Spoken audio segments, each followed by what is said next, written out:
Joining us now is Representative Tom McClintock. He's a Republican of California and a member of the Budget Committee. Congressman, welcome to the program. Well, thanks for having me. Politico is reporting that House Republicans are going to be meeting today, or having a conference call, I should say, at 11:30 a.m. Eastern Time. What will you be discussing? Well, we'll be discussing what we've discussed in over the past 27 days, and that is the shutdown. And unfortunately, there's not an awful lot the House can do until the Senate acts. We passed the bill to keep the government open back on September 19th. And everybody remembers their Schoolhouse Rock. The House sends an appropriation to the Senate. We did that. Then the Senate either changes the bill and sends it back to us or passes the bill on to the president. Schumer won't do either. So the government remains in shutdown. It's not clear to me what more the House can do at this point that it hasn't already done. Is there any discussions going on at all about a change of tactics or about any kind of point of negotiation to move this towards an opening of the government? I mean, the big concern right now is that the continuing resolution, which, by the way, had no Republican priorities in it, it made no changes in law. It simply continued spending at current levels to keep the government open. But it runs out on November the 21st. So we've run out about half the clock on this already. And it's probably going to have to be extended again. So, that's where a lot of the discussion is going. But also just the utter frustration with Senate Democrats holding the government hostage on their demands for $1.5 trillion of new spending. That's, by the way, that'll cost an average household about $12,000. And the public's very clear. They don't want to shut down. They don't want increased federal spending. And yet the Senate Democrats have delivered a shutdown trying to get $1.5 trillion of increased federal spending. So it's very frustrating. And I'm hoping that they will soon come to their senses. So let's talk about the ACA tax subsidies that the Democrats are asking for, that those be extended. Those run out December 31st, as you know. Are you completely against those tax subsidies being extended? And would you want those to expire, given what we know about where premiums are going and how much they would increase for people on the ACA? Yes, I am very much opposed to extending the premiums. And by the way, when those subsidies expire, the premiums will simply revert to the original Obamacare premium levels. The premium subsidies that they're talking about extending were radically increased during COVID to extend to families earning 6 figures of income. That was a temporary measure because lockdowns were throwing people out of work. Well, the Democrats are demanding to make these temporary subsidies permanent. This at a time when the federal government is running an historic debt, the interest on which now exceeds our entire defense budget. Now, about 2 million people in your state, in California, do purchase health insurance through the ACA. What do you tell them about their concerns about premiums doubling? We've heard increases of up to 500% of these premiums, enough so that a lot of people would not be able to afford health care anymore. What do you say to them? Well, the Obamacare premiums have already skyrocketed. As many of us, by the way, warned at the time it was being put in. The only question is who's going to pay for the increases, the policyholders or the taxpayers? And if it's the taxpayers, explain to me where they're going to get the money, considering the fact that every dollar of the discretionary federal budget is now being borrowed. And as I said, interest on the debt now exceeds our entire defense budget. At some point, you have to stop the cost spiral, and that means restoring a competitive, open insurance market.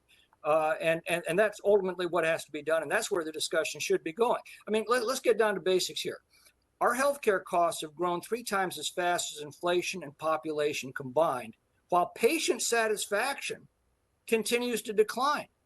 And the fundamental problem is we've severed the connection between the consumer and the payer. If somebody else is paying the bill, the consumer doesn't care about costs, and the payer doesn't care about quality. That connection needs to be restored. And the best way to do that is to restore a competitive health insurance market where patients can shop among hundreds of plans competing for their business, select the one that best meets their needs and budget. And for those who can't afford a basic plan, the government can provide enough support to bring it within their financial reach. And pre-existing conditions can be covered by an assigned risk pool, as we do for auto insurance. We proposed that at the time Obamacare was being adopted. If we had done that, I think our healthcare costs would be far lower than they are today, and patient satisfaction would be far higher.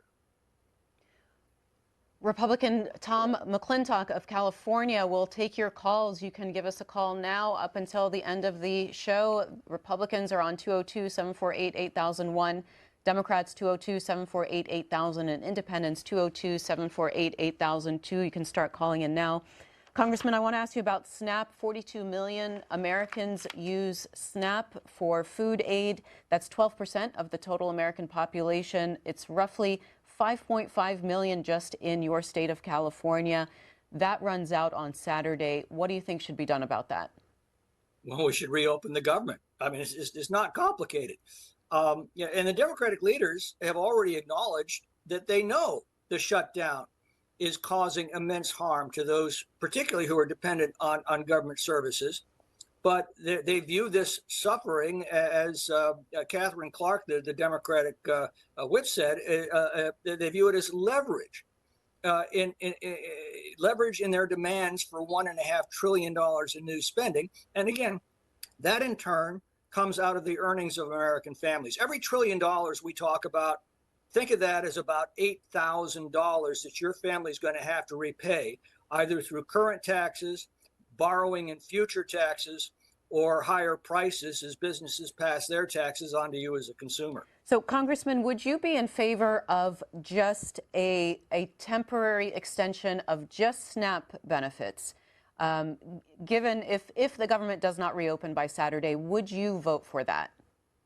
I certainly would be leaning toward it. I mean, obviously depend upon the details, but the direct answer is yes. But don't forget, Senator Johnson last week introduced a bill on the Senate floor to assure that the essential government workers, the air traffic controllers, the TSA officers, law enforcement that are required to show up for work anyway, are going to be paid on time. And the Democrats shot that down because it reduced their leverage. Well, at some point, people are going to have to make a judgment on a party that would put that kind of suffering as a priority to maintain their political leverage in this process.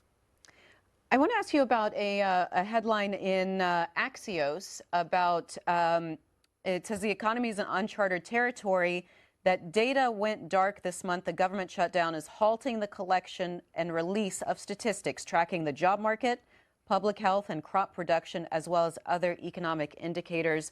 Congressman, you serve on the Budget Committee. What kind of impact are you fearing from this lack of government data, and what can be done about it? Well, first of all, the government data has not always proven to be accurate. So there are a lot of discussions right now on how far we need to reform the process to assure that we're getting more consistent economic data.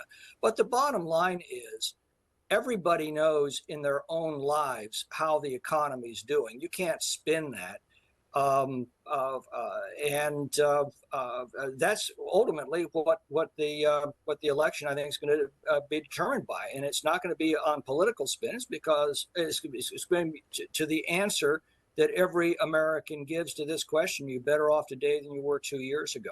I think because of the big, beautiful bill and the enormous regulatory and tax relief that it delivers, the answer is going to be yes. But again, that's not my question to answer. That is the answer the American people have got to make for themselves based upon their own experience.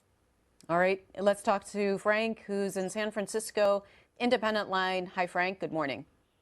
Oh, good morning, Mimi. You're calling in independent this time because Democrats running Newcomb or Kamala Harris is not enthusing me about 2028 if we get an election at all. But Mr. McClintock, it seems like you've misstated a few points, and we're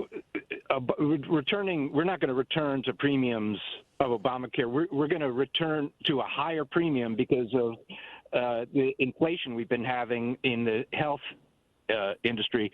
Well, but that inflation is because of Obamacare, which is what we warned at the time. Yeah, well, listen, I understand that if the government subsidizes something, it increases the price. That's why originally Obamacare was Romneycare. It was a Heritage Foundation idea. Before Heritage Foundation was promoting, after they were promoting health mandates, then they were arguing it was unconstitutional. So basically we have a Tweedledum, Tweedledee, power corrupts, money is concentrating in more and more hands. As Thomas Jefferson said, an aristocracy of wealth is more harm and danger than benefit to society. Well, here's where we can agree. Subsidies increase the price of whatever it is that you're subsidizing. That's why we've got to get back to a competitive market system where individual plans, hundreds and hundreds of them, are competing for people's business based upon what they're offering and the value that they're delivering. And Obamacare is exactly the opposite. Obamacare is basically a one-size-fits-all process, heavily subsidized by taxpayers. And by the way, if the subsidies expire, a single individual earning $40,000 a year is still only going to pay about 7% of his income for his health care. It's about $2,700. Taxpayers will pick up the other $5,400 a year of the price of that policy. If a single individual at the poverty level at $15,000, if the premiums expire, or the premium subsidies expire, will only pay $3.45 a week, with the taxpayers picking up the other 98% of the policy. And that has to be addressed. Here's Maria in New Jersey, line for Republicans. Good morning, Maria. Good morning. Oh, all this baloney about the shutdown. Now, about the shutdown, I think it's a real sin. All of these people working without pay when our members of Congress, who are millionaires and billionaires, they get their pay. What I know of, I think there's one Republican who is not taking his pay. This is a real sin. And these members of Congress during the shutdown, they still take their time off. They're off for a week or whatever, and they get paid big time. Something should definitely be done about it. Congressman McClintock. First of all, I'm certainly not a millionaire. My paycheck is my salary as a member of Congress, and that's it. I've been in public service now for 40 years, and I'm no wealthier today than I was when I started, and that wasn't wealthy at all. And I, as many members of Congress, have deferred my paycheck until the shutdown is over. That's the only way I could look our TSA officers in the eye at the airport. There are a number of factual inaccuracies there. But the core point is people are being harmed by this, and it has to end. And the simple way to end it is to pass the continuing resolution that continues current levels of spending that the Democrats already agreed to back in March through November 21st. And obviously, there's probably going to need to be another extension because we've now lost a month because of the Democrats holding the government hostage. And Congressman, I wanted to ask you, since you're from California, is your district being affected by possible redistricting there? Well, all of the districts are. We had an independent commission. We have an independent commission that drew lines after holding 196 public meetings. They received 33,000 communications from Californians. They listened to every constituency in every community. And over a period of 9 months, they drafted a consensus redistricting plan. Newsom has placed on the ballot for November 4th a measure that would completely shred the work of that commission and replace it with a highly partisan gerrymander that was drafted by partisan zealots over a few days behind closed doors. Republican candidates for Congress in the last election got 40% of the vote in California. We got 18% of the seats. This would take it down to 7%. They say they have to save democracy by destroying democracy in California, and that makes no sense to me at all. And are you also against redistricting in red states like Texas? Yes, I am. Although, again, you have to understand what happened in Texas. Democrats sued Galveston County to get another racially profiled district that favored them. The Fifth Circuit Court of Appeals said, you can't redistrict by race anymore. It's unconstitutional. The Texas legislature used that opening for partisan advantage. That's true. But let me put it this way. If the Republicans gain all 5 seats that Texas has now created for them, Texas would only be as lopsided in favor of the Republicans as California is right now lopsided for the Democrats. What Newsom would do is basically invalidate the votes of virtually every Republican in California and wipe out every Republican seat save 4. Let's talk to Jill, Scottsdale, Arizona, Democrat. Hi, Jill. Hi, good morning. Hi, Mr. McClintock. I have a question for you. I'm a pediatric nurse, 35 years, NICU, PICU, air transport, etc. And, you know, I remember back in the day when these little babies that the pro-lifers all want, you know, that you're all pro-life, they would not have insurance coverage because they would max out on their insurance coverage. So I'd like to ask you, when was the last time you walked through a pediatric intensive care unit, a neonatal intensive care unit? How do you think these parents are going to pay for someone that has a gastrostomy tube, a tracheostomy tube, a pylorectomy tube, ostomies, all these things that you all are like so pro-life. You're pro-birth. Once these kids are born, you ignore them, you decrease the funding for them, and you provide nothing for them. And you should all be very, very ashamed of yourselves for what you do to all these children. All right, Jill. Go ahead, Congressman. Boy, there's a lot of hatred there, and you couldn't be more wrong. Quite the contrary. You know, we have pressed for years to restore a healthcare market which will provide at least a basic plan within the financial reach of every family. And as I said earlier, we can cover pre-existing conditions through an assigned risk pool. We already do that for auto insurance. But the most important thing is that if we continue down the path we are, the healthcare system is going to collapse of its own weight. That's why we've got to restore competition and freedom of choice and restore the connection between the patient and the payer. That system served us well for many, many generations. And let me make one other point. Among the Democratic demands that they're holding the government hostage for is to repeal $50 billion of additional aid that Congress voted in the big, beautiful bill to support rural hospitals. And to answer your question, I visit at least one rural hospital a year, sometimes 2 or 3. And I am well aware of the pressures that are on them. That's why we provided $50 billion of support for them, which the Democrats now want to repeal. In fact, are demanding be repealed as a condition for reopening the government. Here's Joanne in Nevada on the line for Republicans. Hi. This is not a friendly station for many Republicans that get to call in. But on that tone, I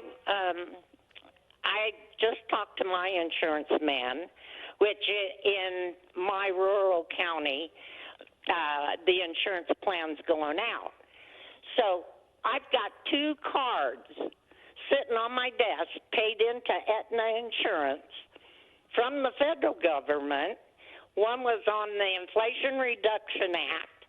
I get $600. Can't use it.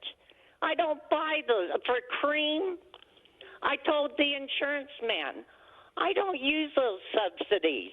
That's ridiculous. And then I have to pay out of pocket.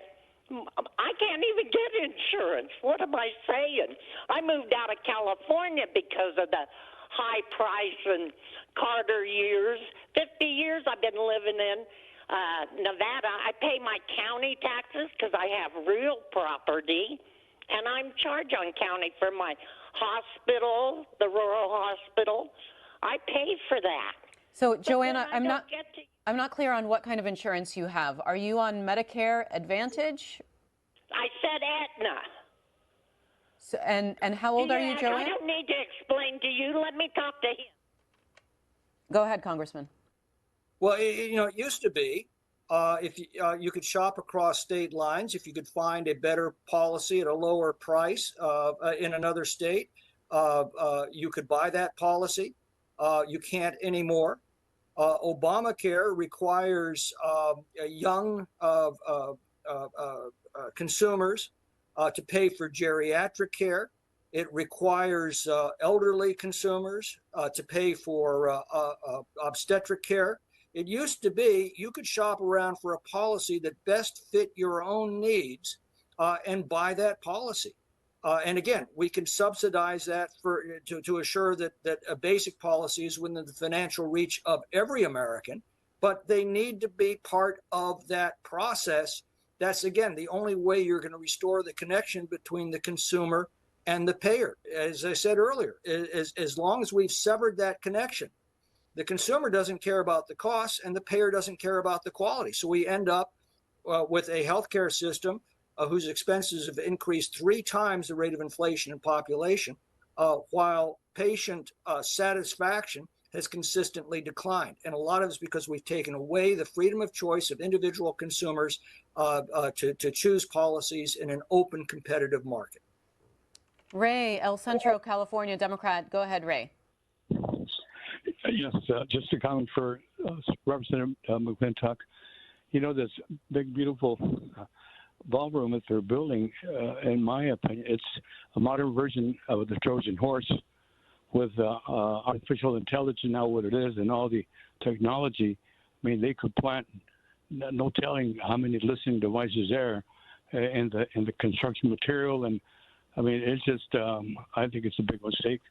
And then last, in the book of Matthew, chapter 25, verse 146, it talks about whatsoever you do to the least of their brothers, you do unto me. And so everything that's happening right now with government is non-Christian. I mean, that's not what Jesus would say. Jesus would say, feed the poor, give clothing to the poor. And we're not doing that. Well, what we've discovered is we can't do that for the entire world. The 12 to 20 million illegal immigrants that the Biden administration not only allowed but encouraged into this country are costing about $160 billion a year, taken from the earnings of American families and taken away from the social safety net that was designed to support Americans in need. So there are practical limits to an ability of a society to accept foreign immigration, and we have vastly exceeded that. All the administration is doing is enforcing existing law that had been completely ignored under the Biden administration. And as far as the ballroom is concerned, taxpayers aren't paying a dime of that. The east wing of the White House is not part of the historic residence. It was constructed during the Roosevelt years. mainly as an excuse for hiding the bomb shelter that's beneath it.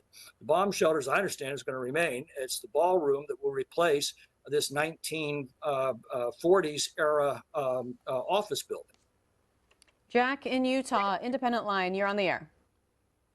Hello, thank you for taking my call. One thing that bothers me about a lot of the Democrats and independents that have been calling in, they keep talking about the government shutdown, but nobody mentions the Senate. They keep talking about Mike Johnson and where are all the representatives? The House isn't in session because the House has already passed the budget bill. We're waiting on the Senate to pass the budget bill. I have food stamps. I don't want to lose my food stamps, but guess what? Why aren't we talking more about the budget not being passed? Not all this stupid crap about the Qatar plane or all this other stuff. And another point I wanted to make, where does a lot of the cocaine in the world come from? Colombia. Thank you very much for taking my call, and I hope you have a nice day. Congressman, go ahead.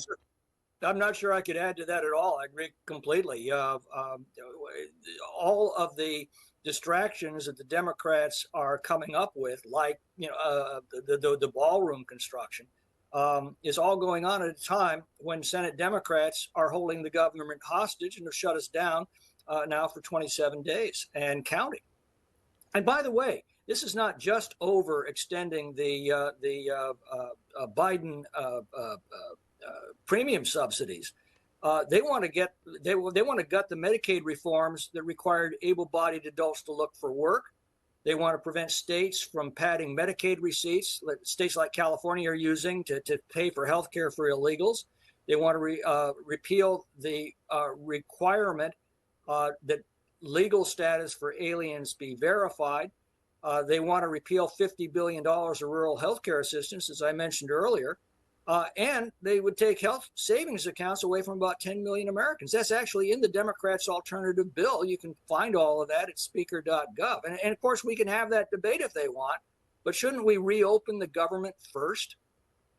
Here's Judy in Oregon, line for Democrats. Go ahead, Judy. Hi, I want to ask you about spending. We're sending $20 billion to Argentina, and then another $20 billion we're guaranteeing to help out hedge funds. Scott Bessent is really good friends. A lot of the people that he knows have invested heavily in Argentina, so they don't want to lose their money. Why are we doing that? $20 billion could go a long way in this country. $40 billion could go farther. Well, I agree with you. We ought to be very skeptical of any foreign aid, and unfortunately, we haven't been over the years.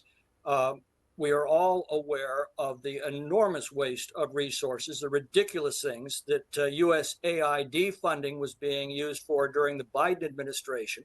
I wish the Democrats had been as concerned about that as they are about Argentina.